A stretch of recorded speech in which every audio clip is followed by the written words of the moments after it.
Buen día a todos. Quisiera agradecer al Hospital de Clínicas, a la Facultad de Medicina y al profesor Sarotto por permitirme formar parte de este curso. Dicho esto, yo me voy a referir fundamentalmente a aspectos clínicos básicos del COVID-19 y dentro de ellos a cómo evaluar posibles complicaciones.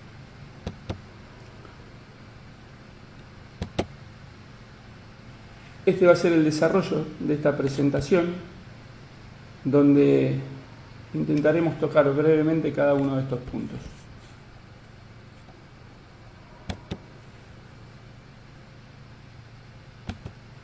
Como todos ustedes saben, la definición de caso está claramente expresada por la normativa del Ministerio de Salud de la Nación. Se divide en casos sospechosos y en casos confirmados. Hablamos de casos sospechosos cuando un paciente tiene un registro de temperatura mayor a 37,5 y alguno de los siguientes síntomas, como pueden ser tos, dificultad respiratoria, trastornos del gusto y o del olfato, ¿sí?, u odinofagia. Hay algunas salvedades a esto, incluidas dentro de los otros criterios, que son los pacientes que tienen neumonía o insuficiencia respiratoria aguda sin otra causa que lo justifique, y otro criterio más que contempla el personal de la salud o personal esencial, y ahí diferencia a aquellos que tienen fiebre u alguno de los otros síntomas mencionados anteriormente. Si tiene fiebre entraría como caso sospechoso, y si no necesita tener 2 o más de los mencionados anteriormente. A repasar: la odinofagia, la dificultad respiratoria, la tos, la anosmia o la disgeusia. Estos se transforman en un caso confirmado con una prueba diagnóstica que es la PCR, que detecta RNA viral. Dicho esto, la clasificación clínica de los casos está dada en 3 grupos. Un grupo de enfermedad leve, que va a ser la mayoría de los pacientes, 80%, en los cuales se va a presentar con fiebre y un cuadro de vía aérea superior de origen viral, rinitis, odinofagia, dolor de garganta. Un moderado severo, como se clasifica en la mayor parte de la literatura, que va a ser ese paciente que tiene una neumonía y que requiere internación en clínica médica. Esto es aproximadamente el 10 al 15% de los pacientes.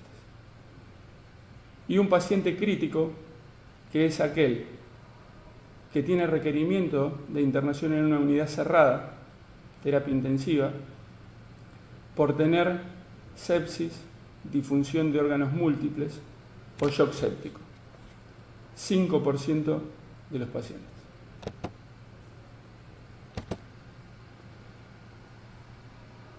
Como mencionó el profesor Geffner inicialmente, la vía de entrada del SARS-CoV-2 es la invasión de las células epiteliales del aparato respiratorio. Este contagio se produce por ingreso por la vía aérea del virus o por ingreso de la vía intestinal, fecal-oral. Fundamentalmente con esto que ustedes ven en esta diapositiva, donde alguien tose o estornuda y expulsa, libera las famosas microgotas. Gotas que, como ustedes saben, son pesadas y tienen un alcance no mayor a 2 metros. Por eso la distancia social debe ser de 2 metros entre una persona y otra.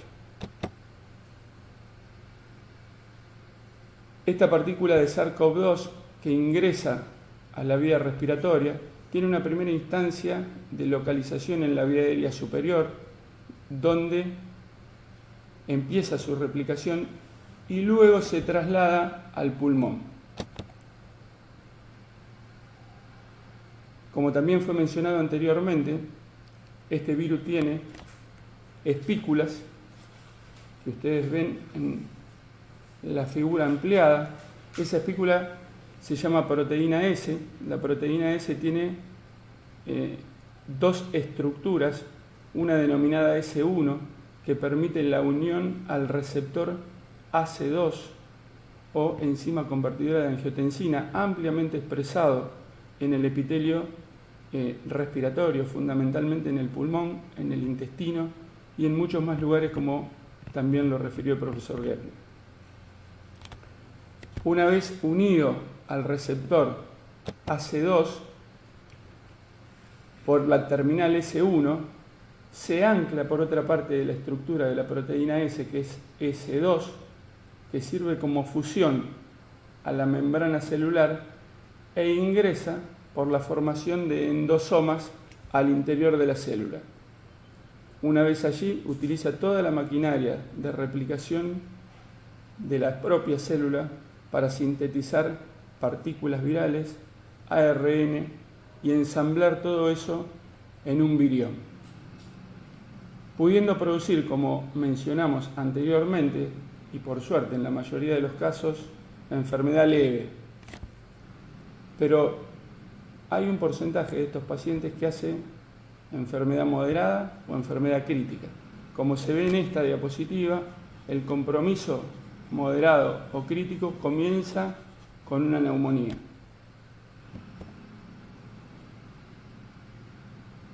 La primera parte de la enfermedad es la invasión y la replicación viral intracelular, ¿sí?, que termina produciendo después de la primera semana, en los casos complicados, infección respiratoria baja, o sea, neumonía.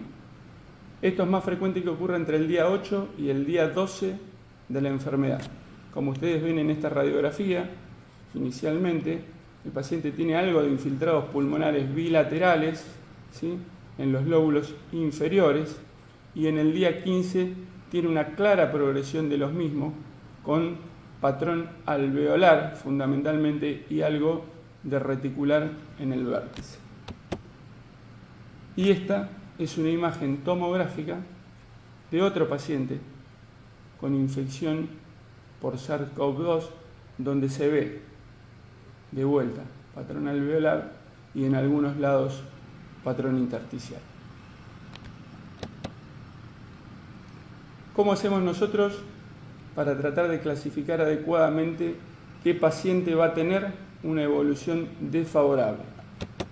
Lo podemos hacer a través de scores que se han creado para otras patologías y que resultan de utilidad para clasificar la severidad de los pacientes con infección por SARS-CoV-2. Uno de ellos es el CURB-65, que fue creado para evaluar pacientes con neumonía, ¿sí?, y necesidad de internación y mortalidad a los 30 días. Los otros dos, el QuickSOFA y el NEWS, son dos scores que fueron creados para evaluar sepsis, ¿sí?, severidad de la misma, mortalidad y prolongación de los días en las unidades cerradas de internación.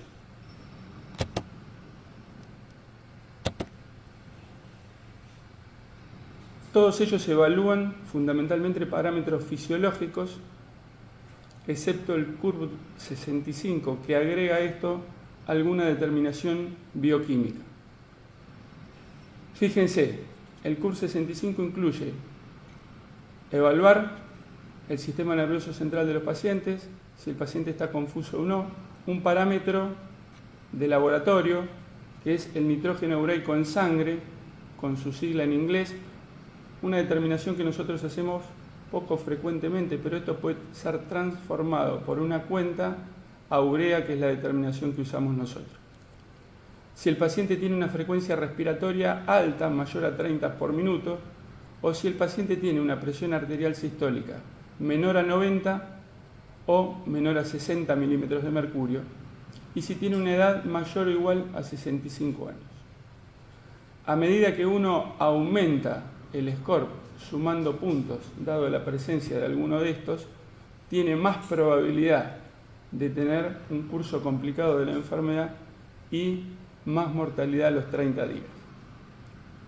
Hablando de SARS-CoV-2 y de coronavirus, o de COVID-19 puntualmente, se considera que si alguien tiene más de 2 o más puntos, ¿sí?, del CUR 65, debe ser internado.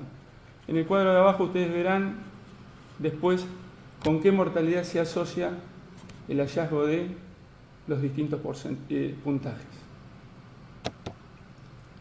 El otro parámetro que es muy sencillo de realizar, se puede hacer al lado de la cama del paciente, es el Quick SOFA.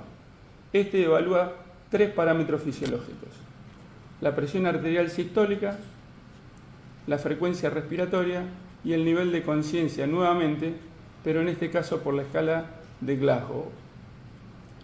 Si uno suma 2 o más factores, eso habla de peor pronóstico, mayor mortalidad y mayor estancia en la unidad cerrada. La otra escala, como dijimos anteriormente, es el NEWS, que fíjense que de vuelta son puntos a evaluar los signos vitales: frecuencia respiratoria, presión arterial, frecuencia cardíaca, temperatura, y agrega el nivel de conciencia y la saturación de oxígeno. Nuevamente, a mayor puntaje acumulado, mayor mortalidad y mayor estancia en la unidad cerrada.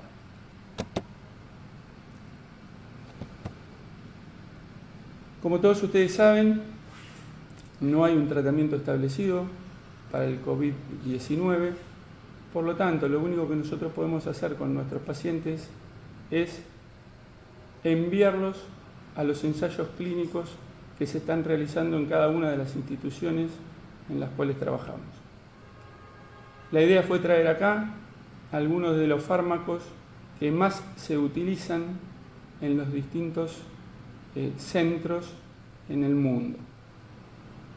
Dado que la evidencia clínica es poca, no se puede hacer ninguna recomendación formal ni a favor ni en contra de los mismos, y solo se puede hacer una breve reseña de inclusión en los ensayos clínicos correspondientes. La hidroxicloroquina, como todos ustedes saben, es un fármaco que nosotros utilizamos mucho en medicina interna, un antipalúdico, una medicación que se usa mucho en enfermedades reumatológicas, artritis reumatoidea, lupus eritematoso sistémico, síndrome de Sjögren, una droga que conocemos mucho y con muy buenos resultados para patologías determinadas. El mecanismo de acción propuesto en el SARS-CoV-2 es cambiar el pH en esos endosomas tardíos que hablamos hace un ratito, cuando el virus hace fusión por esa proteína S2 con la membrana celular y forma el endosoma para ingresar a la célula y comenzar su replicación viral. Y la otra característica que se le adjudica tanto a la hidroxicloroquina como a la cloroquina es un factor inmunomodulador. Hay algunos trabajos que la describen en su utilidad para el SARS-CoV-2 solo y otros asociados a acitromicina. Todos los trabajos terapéuticos están hechos con un número de pacientes muy bajo, lo que no permite realizar ni sacar conclusiones definitivas. Los franceses publicaron algunos trabajos al respecto y mencionan una mejoría clínica más rápida en los pacientes tratados con cloroquina, ¿sí?, y un aclaramiento viral más rápido tanto con la cloroquina como con la acitromicina, siendo mayor en la utilización en conjuntos de ambos. Con la contra que no tiene brazo control ninguno de estos trabajos. Uno debe tener cuidado en la utilización del antipalúdico y de los macrólidos, como así de otras drogas antibióticas y generales, fundamentalmente con la posibilidad de prolongar el complejo QT del electrocardiograma y que eso cause arritmias graves e incluso muerte, ¿sí?, por arritmias ventriculares en los pacientes que las reciben. O sea que si uno va a utilizar estas drogas, porque es el protocolo del centro donde trabaja, deberá tener en todos los pacientes, antes del inicio, ¿sí?, y de control, electrocardiogramas para evaluar el QT. Las otras dos drogas, para hacer referencia, que ustedes también deben conocer, son el lopinavir, ritonavir, inhibidores de la proteasa utilizados en el HIV. Se hicieron varios trabajos en infección por coronavirus. Uno de ellos publicado en New England Journal of Medicine a mediados de mes pasado, donde evaluaron 199 pacientes con una conclusión que dice que no cambia demasiado, ¿sí?, el grupo de tratamiento con lopinavir, ritonavir respecto del que no la usó. Y una publicación más reciente de hace 2 o 3 días, también en New England Journal of Medicine, donde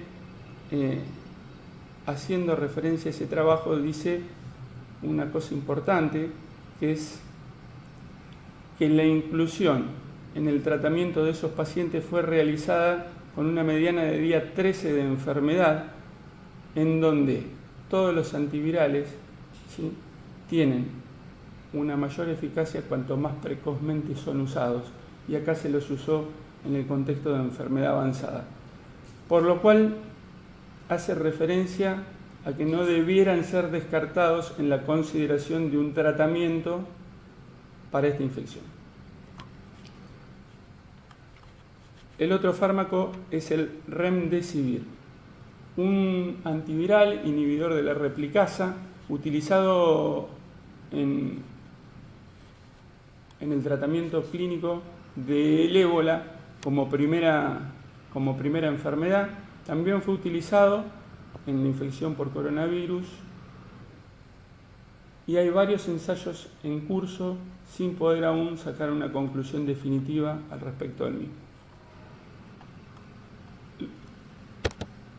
Los corticoides, una medicación ampliamente mencionada por la literatura, dado que la segunda parte de esta enfermedad se la considera como una tormenta de citoquinas y una enfermedad claramente inflamatoria. No pareciera haber evidencia en la literatura actual que favorezca el uso de los corticoides. De hecho, pareciera que prolonga la circulación viral y aumenta la frecuencia de sobreinfecciones en los pacientes con coronavirus. Deberemos esperar algún estudio controlado para definir esa situación también.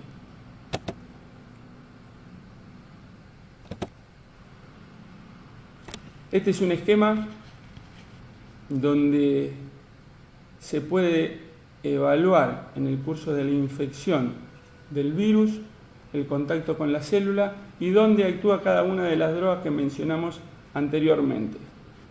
Se los dejo para que ustedes puedan verlo con tranquilidad.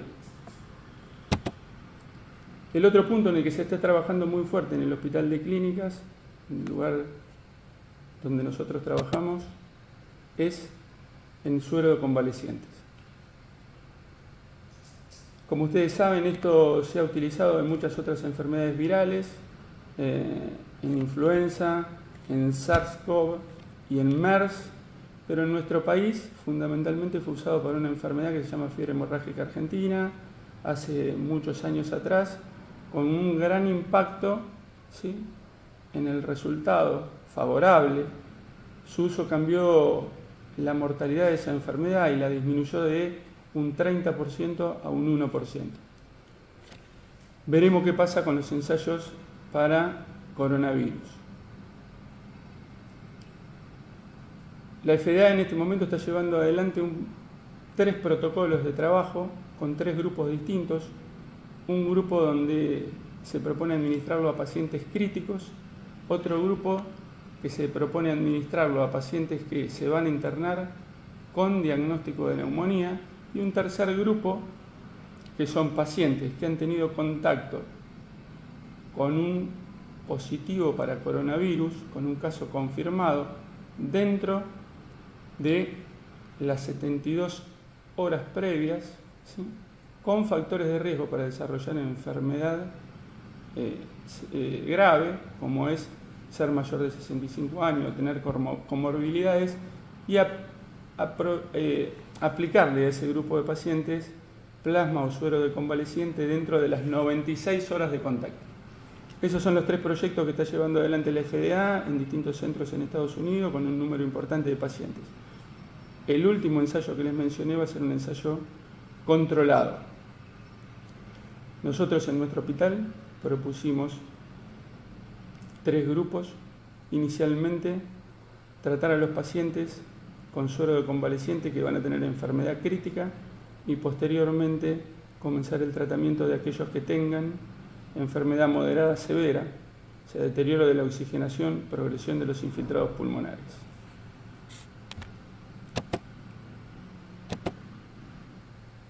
Para terminar, quiero sugerirles 2 textos de lectura, uno de ellos en castellano, el que está debajo, el informe SARS-CoV-2 de la Sociedad Argentina de Virología, de la División de la Asociación Argentina de Microbiología, con su link para ingresar, y una revisión que salió publicada el 13 de abril, si mal no recuerdo, en JAMA, que aborda todos los tratamientos posibles descritos a la actualidad para el COVID-19, con su link correspondiente debajo. Muchas gracias, los dejo con el próximo disertante, que es el doctor Raúl Benavente. Buen día.